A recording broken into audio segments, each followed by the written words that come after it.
여기서 뭔가 좀 특이한 부분이 있죠. 이방인은 유월절 고기를 먹지 못한대요. 12장 43절에 보면은 모든 이방 사람은 유월절 고기를 먹지 말아야 한다 말한 거죠. 당황스러워요.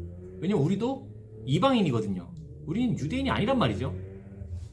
여기서 이런 의문이 듭니다. 그러면 유대인과 이방인을 어떻게 구분할 것이냐라는 것이죠. 결국에는 혈통주의로 나눠야 되는 것인가? 아브라함의 후손이면 유대인 아니면 이방인으로 가야 되는 것인가? 신약시대에도 보면 유대인들은 그런 혈통주의가 있었어요. 사마리아 사람들을 뭐라고 합니까? 더러운 사마리아 사람들. 그들은 그 바벨론 때에 그 땅에 본토에 남아갖고 여러 이방인들과 섞였다는 거예요. 너희는 더럽고 우리는 깨끗하다. 이렇게 인종주의로 가는 일들이 신약에도 있거든요. 세계 2차 대전에도 보면 독일이 이런 방침을 쓴 거예요. 좋은 유전자를 후손에 남겨야 되는데 좋지 않은 유전자, 그래서 유대인, 집시, 그리고 동성애자, 또 장애인들은 숙청했거든요. 왜냐하면 그 유전자가 계속 연결되면 결국 인류는 안 좋아진다. 그러니까 우월한 유전자를 남기기 위해서 아리아인의 유전자를 남기고 또 그렇게 해가지고 독일 나치 당원에 아이를 낳는 그런 그 지옥도 있었거든요. 이처럼 이방인은 유월절 고기를 먹지 못한다를 유전적이고 외부적인 것으로 여길 수 있는가라는 것이죠. 하지만 본문을 잘 보면은 이 문둥그려 갖고 이방인은 먹지 못한다라고 얘기하지 않고 이방인이 대체 누군지에 대하여 구체적으로 또 유월절 고기를 먹을 수 있는 그 대상이 누군지를 보여주고 있어요. 뭐 돈으로 산 종, 거류인, 타국의 품꾼, 할례를 받지 않은 자 같은 사람들은 먹을 수 없다. 되게 구체적으로 설명을 하고 있거든요. 여기서 이방인이라는 것은 혈통적인 부분이 아니에요. 누가 하나님의 백성인가 아닌가를 갖고 얘기를 한다는 겁니다. 하나님의 백성인 자는 유월절 고기를 먹을 수 있고 하나님의 백성이 아닌 자는 유월절 고기를 먹을 수 없다 이렇게 얘기하는 거예요. 본문에 보면 우리가 하나님의 백성임을 남기는 흔적을 몸에 남기죠. 그 뭡니까? 할례라고 하거든요. 몸에다가 우리가 하나님 백성이라는 흔적을 남기는 거예요. 마치 어린 시절 보면 무슨 파를 만들잖아요. 뭐 칠공주파, 무슨 파. 애들이 그런 걸 만들어 놓고 자기들끼리 뭐 우정의 반지를 낀다든지 또 소속감을 드러내는 것처럼 할례를 받으면 하나님의 백성이 될 수 있고요. 또 유월절 고기를 먹을 수 있었다는 거예요. 출애굽기 4장 24절에도 보면 하나님이 모세를 불러놓고 모세가 알겠다고 하고 가려 그러니까 하나님이 모세를 죽이려고 하는 내용이 출애굽기 4장 24절에 나와요. 문제는 뭐였냐면 모세의 아들들이 할례를 받지 않았다는 거였어요. 40년 전에 모세는 파라오를 피하여 미디안 강야로 도망해 가서 십보라와 결혼을 했죠. 근데 중요한 건 자신은 유대인으로서 할례를 받았지만 아들은 할례를 시키지 않았다는 거예요. 여러 가지 이유가 있어요. 일단은 실망스럽고 낙심이 되고 또 그러니까 아들 이름도 안 좋은 뜻이에요. 내가 나그네가 됐다. 내가 돌아갈 곳이 없다 이런 뜻이거든요. 떠도는 자가 되었다를 아들 이름으로 삼을 정도로 굉장히 서운했거든요. 그러니까 아들에게 할례를 당연히 안 하죠. 이는 모세가 자신이 하나님의 백성인 것을 거절하는 내용이거든요. 그러니까 하나님이 모세를 쓸 수가 없는 겁니다. 할례라는 것 자체가 상징적으로 남성의 성기를 잘라내는 것을 의미해요. 그게 뭐냐면 약속의 후손, 그러니까 하나님의 백성은 사람에 의해서 태어나는 것이 아니라 하나님에 의해서 태어난다는 걸 보여주는 게 할례예요. 아브라함이 100세에 아이를 낳을 수 없을 때에 이삭을 낳는 건 역시 그 얘기입니다. 약속의 자녀는 그러니까 하나님의 백성은 사람에 의해서 나는 것이 아니라 하나님에 의해서 난다는 걸 보여주는 사건이 이거였거든요. 그러니까 어떻게 합니까? 창세기 22장에서 하나님이 이삭을 갖다 바치라 그래요. 우리가 생각할 때는 약속의 후손이 있어야 하나님의 약속이 이루어진다 생각하잖아요. 근데 아브라함이 갖다 바치는 겁니다. 왜 그럴 수 있냐면 아브라함이 아는 거예요. 할례를 통해서 약속의 자손은 사람에 의해서 나는 것이 아니고 하나님에 의해서 진행이 되니까 하나님이 이삭을 바쳐도 어떻게 해주겠다. 히브리서에 가보면 하나님이 이삭을 살리실 거라고 믿었다고 얘기하는 거죠. 하나님의 약속과 역사는 사람에 의해서 이루어지는 것이 아니라 하나님에 의해서 이루어지는 것이다. 할례라는 것 자체가 하나님이 역사와 결론과 창조의 주인으로 인정하는 그 백성의 신앙 고백이고 믿음이라고 할 수 있는 거예요. 물론 나중에서 그것이 형식만 남다 보니까 문제가 되긴 했지만 그 내용 자체가 중요하다는 겁니다. 히브리 사람들은 이전에 파라오의 통치를 받았지만 이제 하나님의 백성으로서 구속이 됐어요. 그러니까 누군가 대신 값을 지불하고 그들을 산 거예요. 유월절 어린 양이 대신 값을 치러 죽고 그 피를 문지방에 바르고 그 고기를 먹는 것으로서 자신들이 파라오에게서 세상과 죽음과 악이라는 결론에서 대신 누군가 값을 치르고 하나님의 백성이 된 거죠. 때문에 그들은 유월절 고기를 먹고 그것을 오직 하나님의 백성만 먹는 거가 되는 거예요. 누가 하나님의 백성이냐? 여기서 하나님의 백성은 혈육적이고 인종적인 히브리 사람을 말하는 것이 아니라 할례라는 형식을 통해서 하나님의 백성이라는 내용을 담아낸 자들을 얘기하는 겁니다. 그러니 유월절 고기는 누가 먹는다?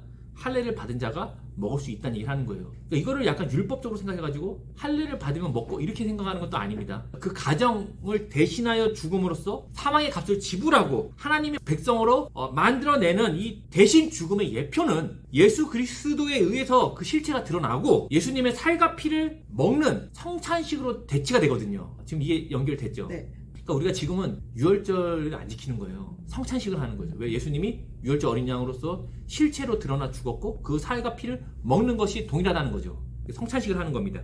때문에 신약의 백성인 우리는 예수 그리스도를 믿음으로 하나님의 백성이 된다고 얘기를 하는 겁니다. 그러니까 기독교는 베드로와 같은 고백 위에, 그러니까 주는 그리스도시요 살아계신 하나님의 아들이십니다라는 고백 위에 성도가 세워지는 것이죠.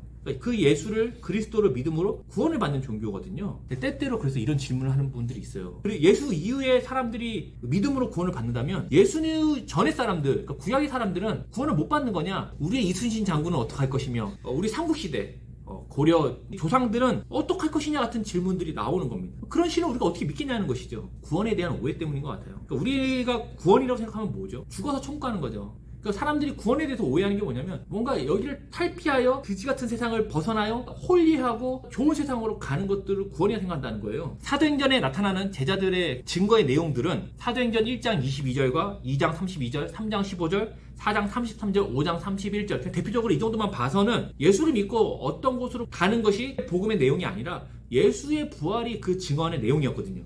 그러니까 부활이 핵심이었어요. 예수님이 전하신 복음의 내용도 기쁜 소식의 내용도 그거였죠. 하나님의 나라가 가까이 왔다였어요. 나와 함께 천국에 가자 이런 내용이 아니었거든요.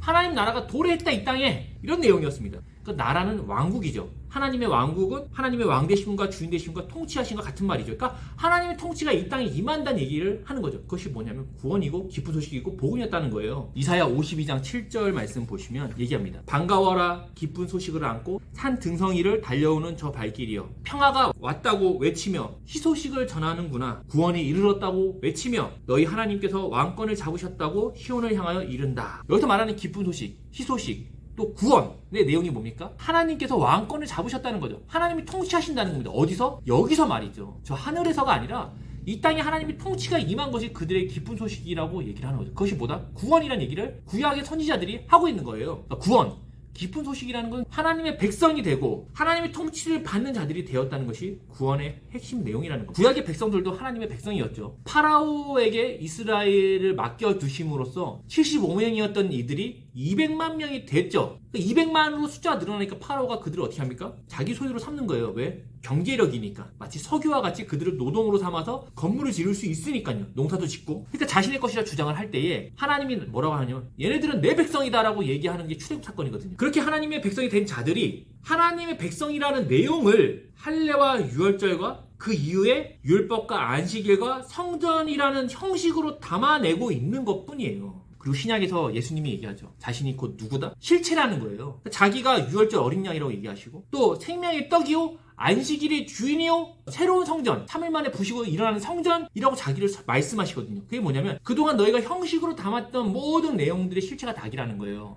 내가 곧 뭐다?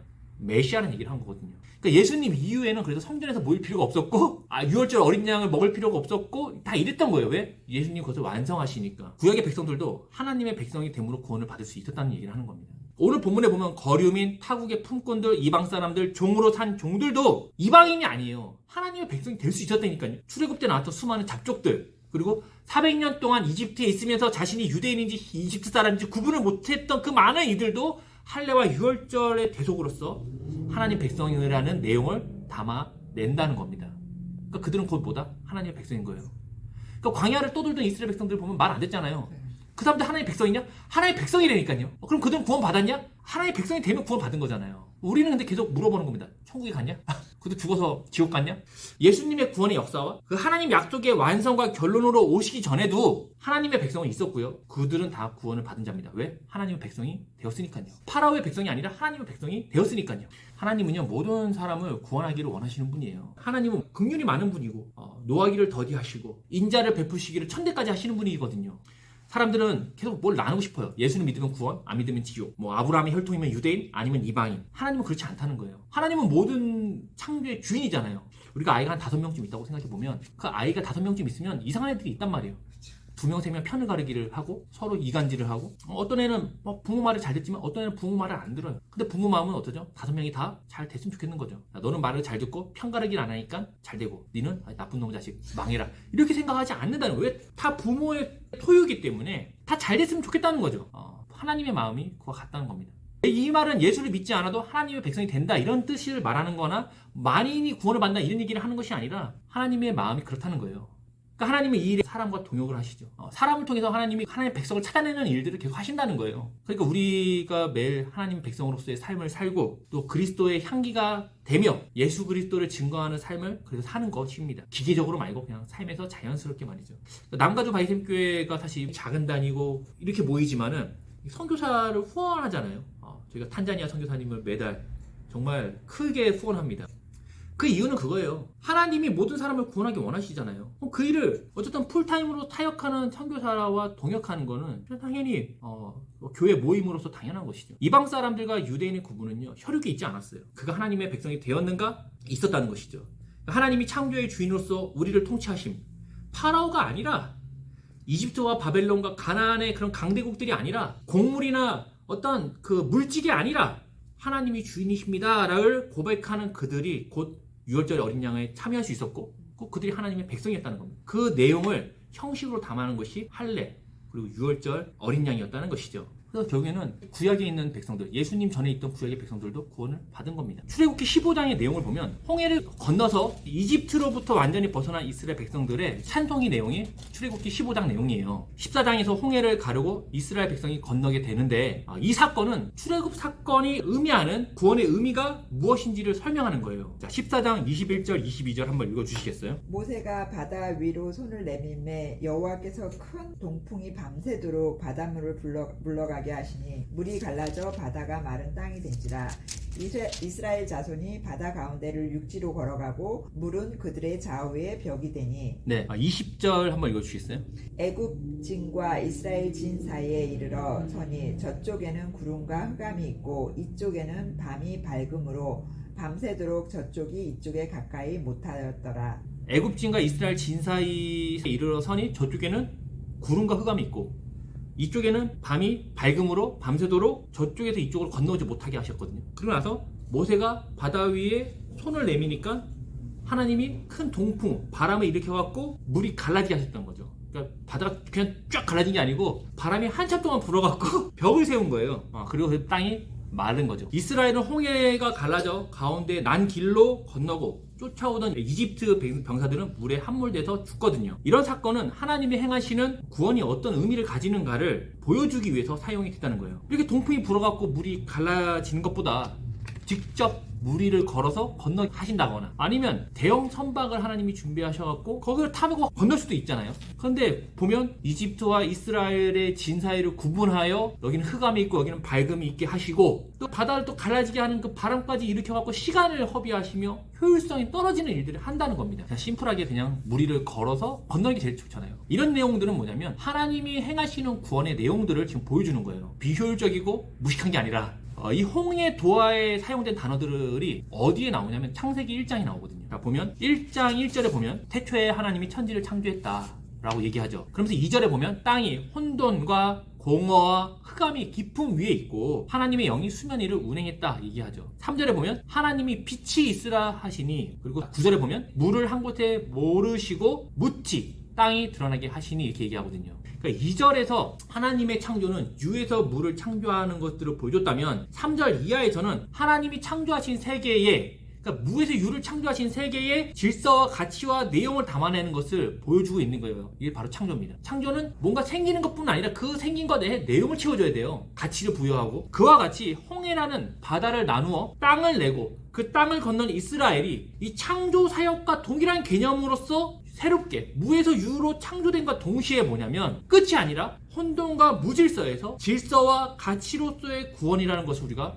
볼 수 있다는 거예요. 이해가 좀 되십니까? 네. 그러니까 창조라는 것은 무에서 유를 창조하는 것으로 끝나는 것이 아니라 그 안에 내용과 질서와 가치를 부여하는 것이 창조 사역의 완성이 되거든요. 이스라엘이 고통에서 억압으로부터 벗어났다. 홍해를 건너서 우린 살고 쟤는 다 죽었다. 이게 끝이 아니라 물이 갈라지고 길을 내어서 이스라엘 백성을 흑암의 자리에서 빛의 자리로 옮기시고 흑암과 혼돈과 무질서에서 질서와 가치와 내용으로 채워지는 것, 하나님의 창조 목적, 완성을 이루는 회복의 시작이 바로 이스라엘의 구원이었다는 거예요. 이것은 이스라엘만의 구원이 아니라 사실은 모든 민족의 구원을 위해서 이스라엘을 부르신 것이죠. 성경 전체적으로 봐도요. 창세기 1장에서 하나님은 천지를 창조하시고 내용을 채우시잖아요. 그리고 3장에서 죄로 인하여 하나님의 창조 목적이 오염이 돼요. 그런데 성경의 마지막 부분이 요한계시록 21장에서 보면 새하늘과 새 땅으로서 하나님의 창조가 완성이 되는 내용이 나오거든요. 시작과 끝에 창조의 완성과 창조의 완성이 나오고 그럼 중간에 무슨 일이 있었다는 거거든요. 중간에 있었던 어떤 일들 때문에 창조가 완성이 되는 것인데 하나님은 자신의 창조의 완성을 위해서 구원 사역을 하셨다는 겁니다. 이를 위해서 아브라함을 부르시고 이스라엘을 사용해서 많은 민족을 구원하셨다는 거예요. 그러니까 이 구원이라는 게 개인의 구원만을 얘기하는 것이 아니라는 겁니다. 이런 부분에서 홍해를 건넌 이스라엘에 대해서 개인의 구원 아니면 뭐 고통에서 벗어났다, 그들이 자유자가 되었다 같은 것으로 구원을 설명하기보다는 창조의 사역과 동일한 단어와 내용으로 담아냄으로써 이스라엘이 파라오의 통치에서 벗어남과 동시에 하나님의 질서와 내용과 가치로 채워지는 것이 구원이라고 말할 수 있다는 것이죠. 내가 예수를 믿었다, 구원을 받았다, 고로 끝이다, 이게 아니라 그 안에는 많은 내용과 가치와 질서들이 채워져 있어야 된다는 겁니다. 우리가 예수를 믿고 출애굽한 이스라엘과 같이 구원의 자리에 있게 된 것이죠. 구원을 받은 이들은 전과는 다른 차이가 있다는 거예요. 오늘 본문 11절에 나오죠. 얘기합니다. 여호와여, 신중에 주와 같은 자가 누굽니까? 주와 같이 거룩함으로 영광스러우며 찬송할 만한 위엄이 있으며 기이한 일을 행하는 자가 누굽니까? 이는 하나님이 행하신 기적을 체험한 것 때문에 한 것도 있지만 이 고백은 구원받은 자들의 현실, 하나님에 대한 항복, 하나님을 인정하는 거죠. 이것은 이스라엘의 인정으로 끝나는 것이 아니었어요. 14절에 보면 열방이 들어요. 주변 사람들이 듣고 하나님의 창조의 모든 존재들이 하나님의 일에 대해서 놀라합니다. 이집트에서 벗어나 하나님의 백성이 된 이스라엘 백성들의 이러한 찬양은 세속적이고 환경적인 부분에 있지 않았어요. 우리가 구원을 받았다, 홍해를 건넜다 있지 않았다는 겁니다. 바로 22절부터 불평하거든요. 환경이 좋지 않다는 거예요. 성도인 우리도 예수를 믿고 하나님의 백성이 되었다고 하여 갑자기 환경이 변화되는 건 아니에요. 하지만 하나님을 우리가 찬양하는 이유는 뭐냐면 무엇이 생명이고 가치가 있으며 하나님을 알게 되었기 때문에 찬양하는 겁니다. 시편의 기자들이 그렇게 찬양을 하는 거예요. 무엇이 생명이고 무엇이 가치고 하나님을 알게 되었기 때문에 그들이 찬양하는 겁니다. 하나님이 원수를 갚아줬기 때문에, 우리를 도와줬기 때문에, 우리를 병에서 치유했기 때문에, 원수를 망하게 했기 때문에 찬양하는 게 아니에요. 시편의 내용들은 다 억울한 거죠. 왜 저렇게 됩니까? 나는 왜 안 됩니까? 이런 내용들인데 결국에 하나님이 찬양하거든요. 이런 가치와 방향을 아는 것만으로도요, 사람은요 동물과 달라요. 동물과 사람은 달라요. 다른 피조물과 다르게 사람답게 살 수 있게 되는 것이죠. 모든 진화와 어떤 깨달음의 종교의 공통점은 뭐냐면 사람과 동물이 큰 차이가 없어요. 차이가 별로 없어요. 다만 우리가 좀 더 많이 변화됐다 뿐이지 그 가치와 목적과 방향은 비슷합니다. 먹고 사는 것, 죽지 않는 것, 더 나은 삶을 사는 것, 사람이 아니죠. 사람과 동물은 같은 것이죠. 근데 흑암 속에서 가치와 내용이 없는 세상에서 성도만이 빛이요 가치와 내용을 가지는 삶과 결론을 가지게 되었다는 겁니다. 그러니까 주님은 우리에게 얘기하죠. 너희가 세상의 빛이요 생명이다. 여기서 성도는 자신에 대한 이해와 세상과 다른 존재와 다른 반응으로 인하여 뭐가 있냐면 감사가 있는 거예요.